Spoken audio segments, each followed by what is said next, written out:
Hi, welcome back to Tween Book Talks. My name is Whitney, and I'm excited that it's my turn again for book talks. I have three new books this week, and they all have to center around diversity. Every character is from a different ethnic background, and a lot of the stories take places in different countries. So let's get started. Our first book is called Mall Unbound by Ayesha Saeed. This follows the story of Amal, who is a pretty ordinary girl who lives in Pakistan in a small village. She is the eldest of three daughters, with one on the way. Her mother is pregnant. Even though Amal lives a pretty ordinary life, she has big dreams. She wants to become a teacher one day. She's inspired by her very own teacher to continue her education and her love for books to one day help teach other kids. One day her mother does have the baby. They're both healthy physically, but it's apparent that her mother is dealing with some stuff mentally and emotionally because she has trouble getting out of bed in the morning and actually just having trouble taking care of the baby in general. So Amal has to stay home from school to help her mother get better, help with the kids, help with cleaning and all that kind of stuff. Amal is pretty optimistic this will only last a couple weeks, so she's happy to help out her family. Being the eldest daughter, she feels like it's her duty. More than a couple weeks pass, though, and it's apparent that her mother isn't getting better anytime soon. So Amal is getting a little bit, sad, not sure what the situation is. So she tries to cheer up her mother through tea, talking to her, having her friends come over, helping with the baby as much as possible, but it still doesn't seem to be working. So Amal's father has a conversation with her and basically tells her, I need you to stay home a lot longer. It's your duty. You need to be here for your family. And this makes Amal very sad because all she wants to do is continue her education. So between taking care of her siblings and the laundry and the cooking and her mother and the new baby, Amal gets very tired very fast.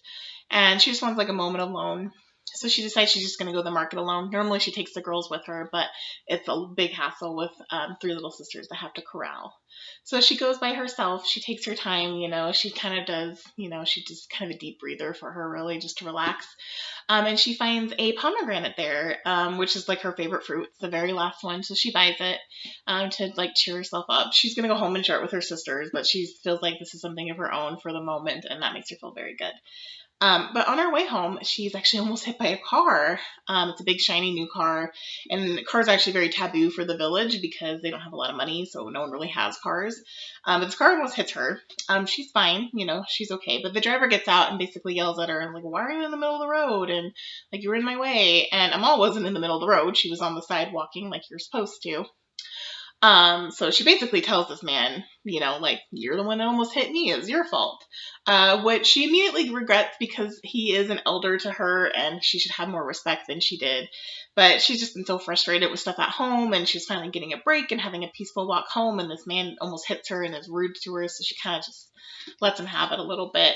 And this man doesn't take it well, obviously. But then he spots her pomegranate and says, oh, that's my mother's favorite fruit. I'll give you some money for the pomegranate and we'll call it good. We'll forget about you insulting me, basically.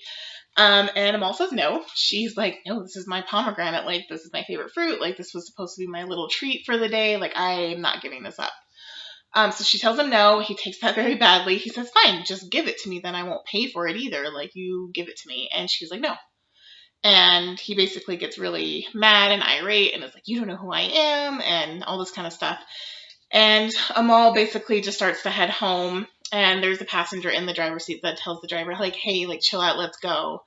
Amal, was a little traumatized by the situation, but she doesn't think much of it until a couple days later when the news does reach her family, and her father realizes what she did, and she realizes who she did it to. And actually, who she did it to was actually the town's landlord. He's this guy that has a lot of money and he'll lend out money to the villagers and makes them pay it back in loan installments and that kind of stuff. And he owns a lot of buildings that he rents out to people or homes and stuff like that. So he's kind of a big man in charge and he's really nasty and mean. So a lot of people don't like him. So Amal immediately gets scared that something's going to happen to her family because she insulted this man. And he comes over and talks to her father. And the man is very insulted and basically says, you borrowed money from me for your work and your home. And I want it all back now, and then we'll call this good. And obviously her family doesn't have the money to pay it back, otherwise they would have already. So his other option was to have Amal come and live in his home and be a servant and pay off their debt. and pay off her insulting him, basically disrespecting him. At first, her mother refuses. She thinks it's really a horrible idea and basically asks the man to leave. But soon her father realizes that that's their only choice, is to have her go and help pay off the debt and have him earn more money to help pay it off for her as well, so she can come home. So Amal's world changes overnight. She's all of a sudden, like a free girl who goes to school and has a family and stuff, and then all of a sudden she's a servant and she has no idea when she'll be able to go home. So the rest of the story just follows her life and servitude and what that was like for her. And if you want to find out if she gets out of servitude or what her future is like, please pick it up and keep reading. It's a really good story. It's kind of a mystery story. She encounters some mysteries on her way too, so it's really cool. What I really like about this book is how strong of a character Amal is. She's brave, countless times in the story when it's really hard to be brave. There's a quote in the book that goes, "If everyone decided that nothing could change, then nothing ever would." And this is very true in the book, and this is very true what Amal kind of lives by. She kind of is pro-change regardless if anyone agrees with her or not, and she tries her best to, promote change as much as possible. And then I just like the setting of the book. It's set in Pakistan. I don't know a lot about Pakistan, so reading some of the descriptions about where she lives and how the houses are is really interesting and fun. And the cover is really pretty, obviously. So go check it out.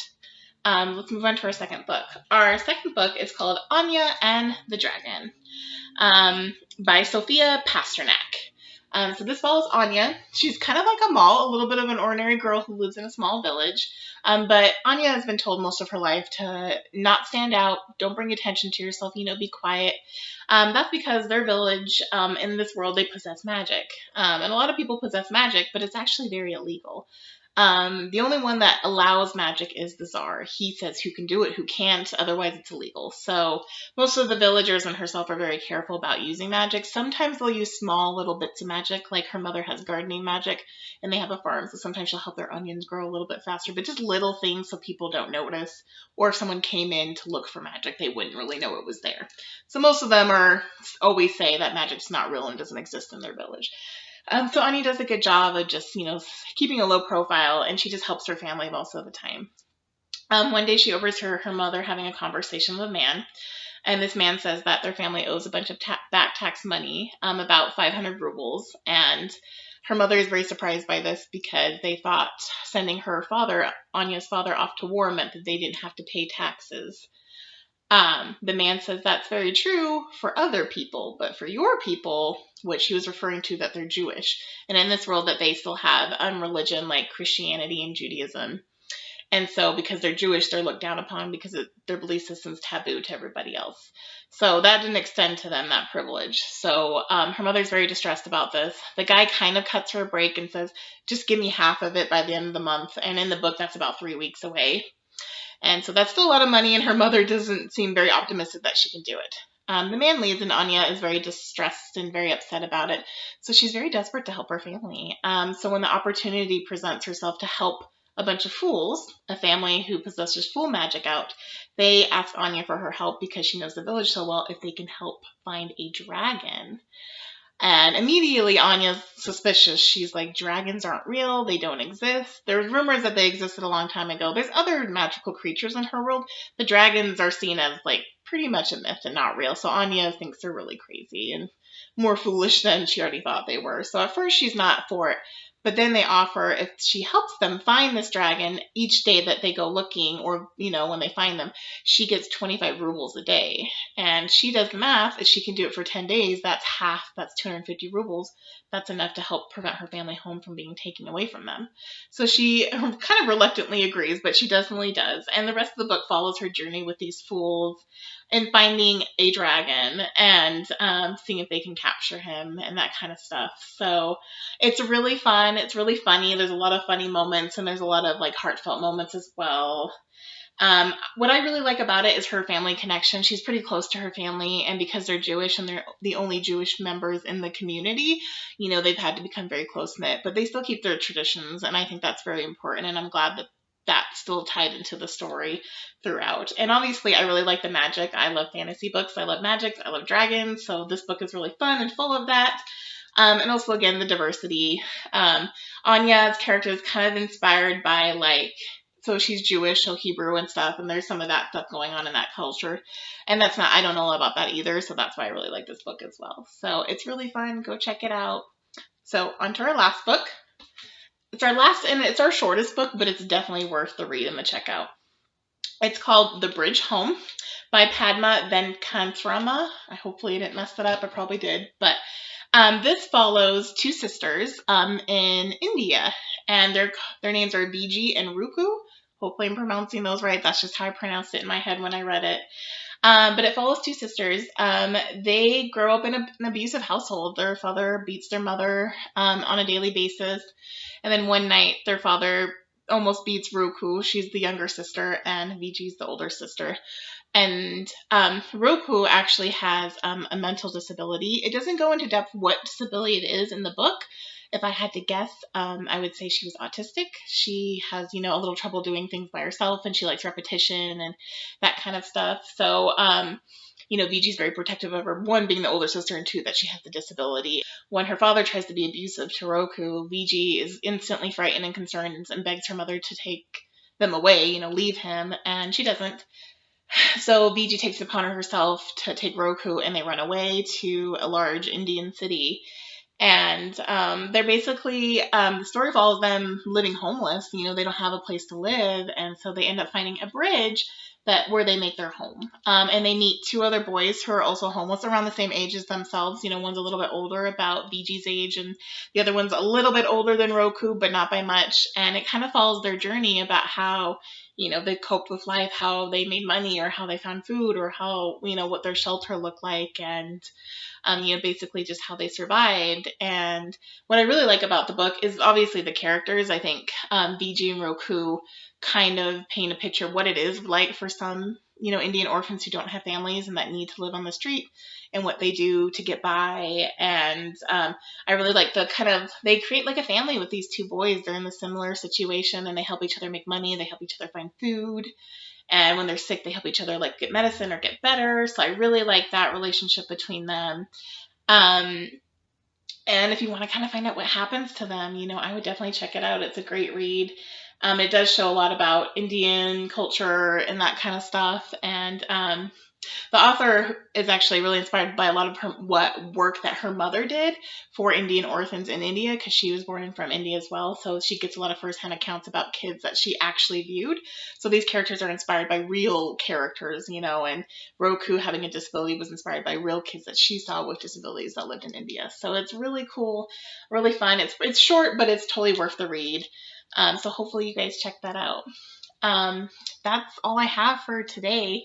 I hope that you check out any of these books. They're really great reads. I think you guys will like them too. They're all available on our website at mld.org. You can put them on hold and get them checked out to you. Also, if you guys don't know, we are in the midst of summer reading still. So if you guys are participating in summer reading, these are going to be great to go towards it. So, if you're not signed up for that, get signed up for that still. You have a little time left. And hopefully you guys check out some of these books, and I hope to see you guys next time. Bye.